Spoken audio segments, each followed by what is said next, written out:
The ugly truth is the self-proclaimed defenders of democracy hate our system, and they also hate most of the voters.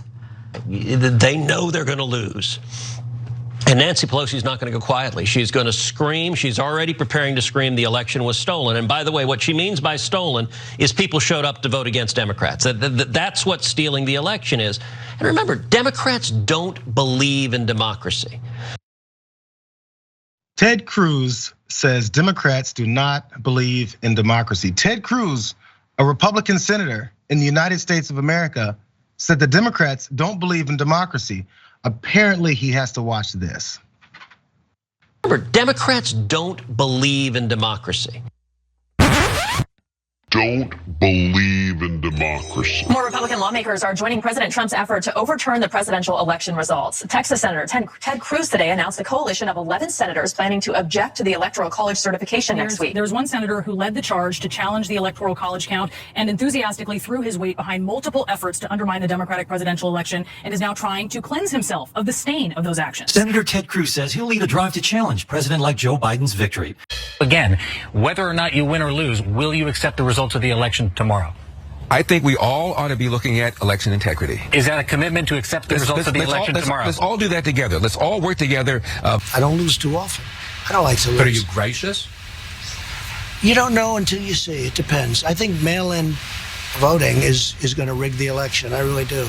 I just want to find 11,780 votes, which is one more than we have.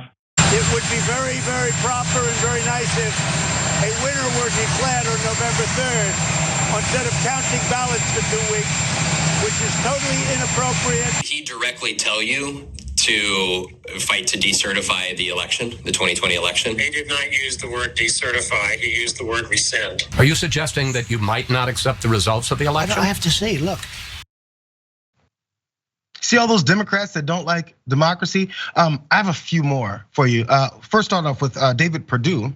He's not one of them. He said this just recently. This is recently, a couple days ago. Most people in Georgia know that something untoward happened in November 2020, is what he told radio host Brian Pritchard. I'll just say it, Brian. In my election, this is David Perdue, and Trump's election, they were stolen. The evidence is compelling now. To the extent that reality matters, there's no such evidence, as everyone also knows, compelling or otherwise. Perdue lost fair and square 14 months ago, which is probably why he never even contested the results. The Journal-Constitution article on this also added that the election wasn't stolen. 3 separate tallies of roughly 5 million ballots upheld Biden's narrow victory. Court challenges by Trump allies were squashed, and bipartisan election officials have vouched for the results. So Farron, again, these Democrats hate democracy. Former President Trump and all of his allies, all these idiot lawyers from Giuliani to the Kraken lady, they all tried challenging, all the way to Mike Lindell with the symposiums.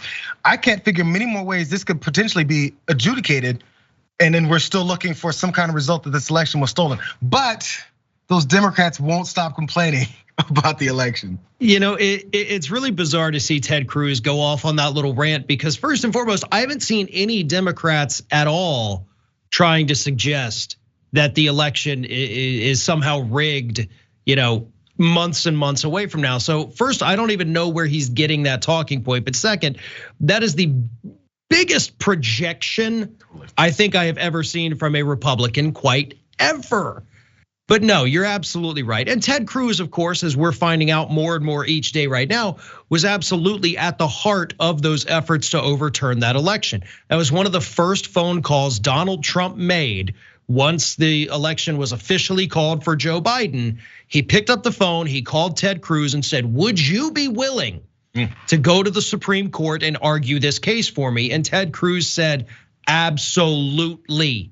So yes, Cruz was ready, willing, and prepared to do everything possible to overturn those election results. He got the little group of senators together to try to overturn it, and he ultimately failed, as Ted Cruz typically does. But it blows my mind that they can go out there with a straight face and say these things that they know apply to only them and act like it's somehow the other side. They've already been claiming, Republicans have, that the midterms are stolen. Perdue has already said, and Trump has said, that the Georgia primary election for the Republicans is already stolen from them. So already, it's just, yeah, go ahead, sorry. No, it's just, it's absolute, just again, mind blowing to sit here and listen to them say these things and not be challenged, of course, by the people that are interviewing them, because they're all on the same side. They're all friends. When you do it that blatantly in front of a camera this many times, enough people go, they're not crazy enough to just repeat this lie over and over and over again when they know it's not the case. In fact, it's all right in front of us. But the fact that it's happening so regularly, I guess it convinces enough people. You talked about Ted Cruz. I've got papers. I went old school on you, Farron.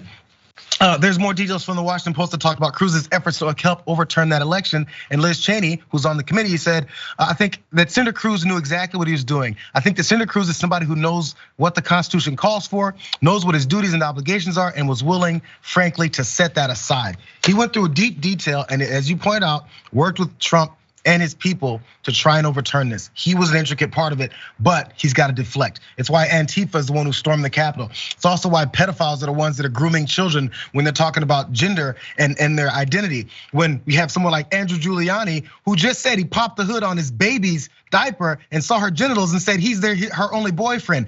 We keep talking about this, but they're the ones that are actually perpetuating all this disgusting behavior. But as long as they keep saying it, it must be true.